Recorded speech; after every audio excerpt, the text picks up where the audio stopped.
ನಾನು D C ಅವರು, A C ಅವರು, ತಹಸೀಲ್ದಾರು, ಈ ಭಾಗದ RI, PDOಗಳು ಮತ್ತು ಈ ಭಾಗದ ಪ್ರಮುಖ ಲೀಡ್ರು ಮತ್ತು ಮನ್ಮೂಲ್ನ ಅಧ್ಯಕ್ಷರಾದ ಶಿವಪ್ಪ ಅವರು ಮತ್ತು ನಮ್ಮೆಲ್ಲ ಮುಖಂಡರು ಮಂಡ್ಯಕ್ಕೆ ಕಾರ್ಖಾನೆ ಬರಬೇಕು ಅಂತೇಳಿ, ನಿರುದ್ಯೋಗ ಯುವಕರಿಗೆ ಕೆಲಸ ಆಗಬೇಕು ಅಂತೇಳಿ ಇವತ್ತು ಸಾತ್ನೂರು ಫಾರ್ಮಲ್ಲಿ ಕಾಡಾಗೆ ಸಂಬಂಧಿಸಿದ 90 ಎಕರೆ ಜಾಗ, ಸರ್ವೆ ನಂಬರ್ 257ರಲ್ಲಿ ಭಾಳ ನೀಟಾಗಿದೆ. 3 ಕಡೆ ರಸ್ತೆ ಮಾಡ್ಬೋದು.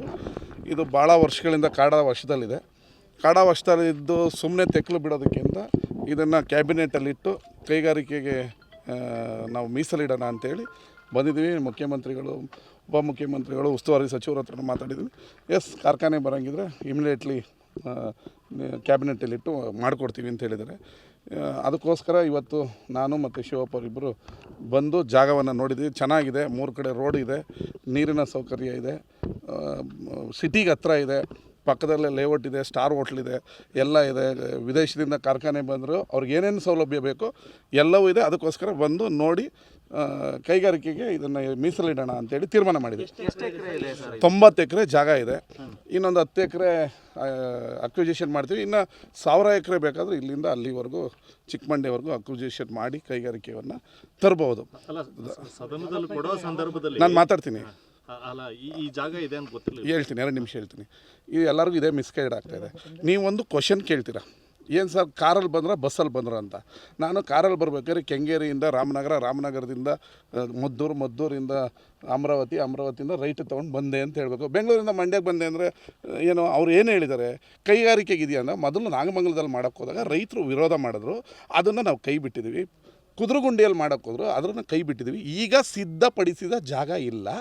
ಆದರೆ ಇಂಪಾರ್ಟೆಂಟ್ ಈಸ್ ಆದರೆ ನೀವು ಕಾರ್ಖಾನೆ ತರ್ತೀವಿ ಅಂದರೆ ನಾವು ಅಕ್ವಿಜಿಷನ್ ಮಾಡಿ ಕೊಡೋದಕ್ಕೆ ರೆಡಿ ಇದ್ದೀವಿ ಅಂತ ಅವ್ರು ಹೇಳಿದ್ದಾರೆ. ನಿಮ್ಮ ಹತ್ರ ಇಲ್ಲದೇ ಇರುವಾಗ, ಇಲ್ಲದೇ ಇರೋದನ್ನು ನಾನು ಇದೆ ಅಂತ ಯಾಕೆ ಸುಳ್ಳು ಹೇಳ್ಬೇಕು? ಅವರು ಸಿದ್ಧಪಡಿಸಿದ ಜಾಗ ಇಲ್ಲ.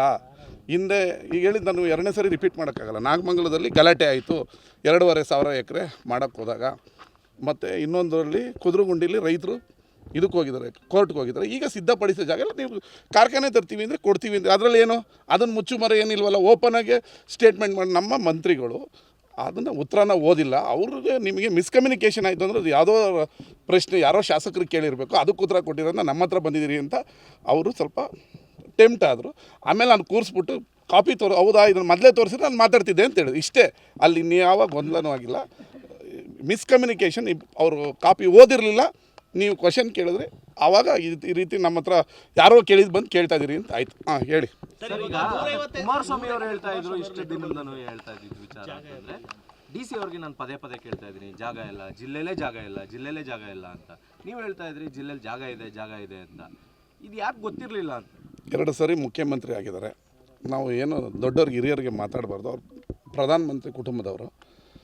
ನಂದು ಬಿಟ್ಬಿಡೋಣ, ಅವ್ರದ್ದು ಬಿಟ್ಬಿಡೋಣ. ಒಂದು ಒಳ್ಳೆಯ ವಾತಾವರಣ ಇದ್ದರೆ ಮಾತ್ರ ಕೈಗಾರಿಕೆ ಬರೋದು.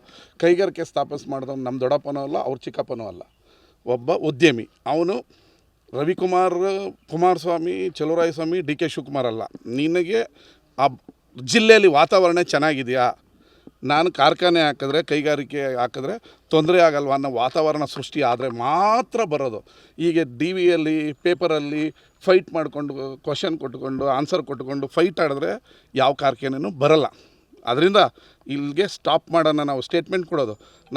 ನಾನೇ ಒಂದು ಹೆಜ್ಜೆ ಮುಂದೆ ಹೋಗಿದ್ದೀನಿ, ಜಾಗ ನೋಡಿದ್ದೀನಿ, ಜಾಗ ಕೊಡೋಕೆ ರೆಡಿ ಇದ್ದೀವಿ. ಒಳ್ಳೆ ವಾತಾವರಣವನ್ನು ನಿರ್ಮಾಣ ಮಾಡೋಣ.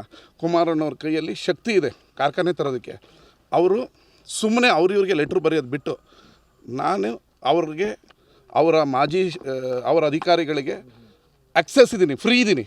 ಅಂದರೆ ಅವರು ಬೇರೆ MLAಗಳ ಹತ್ರ ವೈಯಕ್ತಿಕ ಫೈಟಿಂಗ್ ಇರ್ಬೋದು, ನನ್ನ ಹತ್ರ ಇಲ್ಲ. ನಾನು ಅವ್ರಿಗೆ ಆಕ್ಸೆಸ್ ಇದ್ದೀನಿ.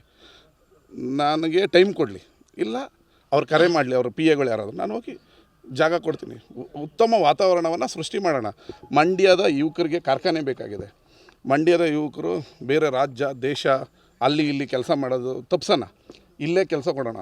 ಉತ್ತಮವಾಗಿ ಶಾಂತಿಯುತದಿಂದ ಅವರು ರಾಜಕೀಯವಾಗಿ 8,000 ಕೋಟಿ ಬಂದು ವಾಪಸ್ ಹೋದಂಗೆ, 25 ಕೋಟಿ ಶುಗರ್ ಸ್ಕೂಲ್ಗೆ ಬಂದು ವಾಪಸ್ ಹೋದಂಗೆ ಸ್ಟೇಟ್ಮೆಂಟ್ ಬೇಡ. ವಿಶಾಲ ಹೃದಯದಲ್ಲಿ ಕಾರ್ಖಾನೆ ಮಾಡೋಣ. ಅವರಾರ ತರಲಿ, ನಾವಾರ ಸ್ಥಾಪನೆ ಮಾಡಲಿ, ನಮ್ಮ ರಾಜ್ಯ ಸರ್ಕಾರನಾದರೂ ಕಾರ್ಖಾನೆ ಕೊಡಲಿ. ಈ ಜಾಗನ ಕಾರ್ಖಾನೆಗೆ ಮೀಸಲಿಡೋಣ. ಮುಂದಿನ ಪೀಳಿಗೆಯ ಯುವಕರಿಗೆ ಉದ್ಯೋಗ ಸೃಷ್ಟಿ ಆಗಲಿ. No fight. ಮೀಡಿಯಾ ಮಾತಾಡೋದ್ರಿಂದ ಕಾರ್ಖಾನೆ ಇಂಪ್ರೂವ್ ಆಗಲ್ಲ. ಇದು ನೋಡಿ ಕಾರ್ಖಾನೆ ಮಾಲೀಕ ನಮ್ಮ ಹತ್ರಕ್ಕೆ ಬರೋದೇ ಇಲ್ಲ. ಇಲ್ಲಿ ಮಂತ್ರಿಗಳಿಗೂ, ಕೇಂದ್ರ ಮಂತ್ರಿಗೂ, ರಾಜ್ಯ ಮಂತ್ರಿಗೂ ಫೈಟ್ ಇದೆ ಅಂತ ಬರಲ್ಲ. ಇದು ರಾಜಕೀಯ ಚುನಾವಣೆ ಭಾಷಣಕ್ಕೆ ಕಾರಣ ಆಗ್ತದೆ ಬಿಟ್ಟರೆ ಯಾವುದೋ ನಾನು ಜಾಗ ಕೊಡಲಿಲ್ಲ, ನಾನು ಫ್ಯಾಕ್ಟ್ರಿ ಮಾಡಲಿಲ್ಲ ಅನ್ನೋದು, ನಾವು ಕೊಡ್ತೀವಿ ಮಾಡಲಿಲ್ಲ ಅನ್ನೋದು ಇದರಿಂದ ಮಂಡ್ಯದ ಯುವಕರಿಗೆ, ಮಂಡ್ಯ ಜಿಲ್ಲೆಗೆ ಅನ್ಯಾಯ ಆಗೋದು ಬೇಡ. ಈ ಫೈಟನ್ನು ಸ್ಟಾಪ್ ಮಾಡೋಣ. ಋಣಾತ್ಮಕವಾಗಿ, ಧನಾತ್ಮಕವಾಗಿ ಹುಡುಗರ ಯುವಕರು ನಿಮಗೂ ಓಟ್ ಹಾಕಿದ್ದಾರೆ, ನನಗೂ ಓಟ್ ಹಾಕಿದ್ದಾರೆ, ನನ್ನೂ ಗೆಲ್ಸಿದ್ದಾರೆ, ನಿಮ್ಮನ್ನೂ ಗೆಲ್ಸಿದ್ದಾರೆ. ಇಬ್ಬರು ಸೇರಿ ಮಂಡ್ಯ ಅಭಿವೃದ್ಧಿಗೆ ಕಾರ್ಖಾನೆ ಸ್ಥಾಪನೆ ಮಾಡೋಣ. ಲೆಟ್ ಇಟ್ ಬಿ ಕಾನೂನು ಪ್ರಕಾರ ಹೆಂಗಿದೆ. ನೀವು ಸುಮ್ಮನೆ ಲೆಟ್ರ್ ಬರೆಯೋದು, ನಾನು ಜಾಗ ಕೊಡ್ತೀನಿ ಅನ್ನೋದ್ರಿಂದ ಕಾರ್ಖಾನೆ ಬರಲ್ಲ.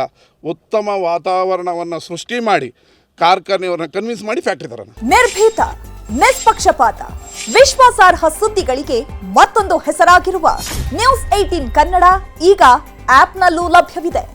ದಯವಿಟ್ಟು ಇಲ್ಲಿರುವ QR ಕೋಡ್ ಸ್ಕ್ಯಾನ್ ಮಾಡಿಕೊಂಡು ಆಪ್ ಡೌನ್ಲೋಡ್ ಮಾಡೋದಕ್ಕೆ ಮರಿಬೇಡಿ. ನಿಮ್ಮ ಬೆಂಬಲ ಹೀಗೆ ಸದಾ ನಮ್ಮೊಂದಿಗಿರಲಿ. ಧನ್ಯವಾದ.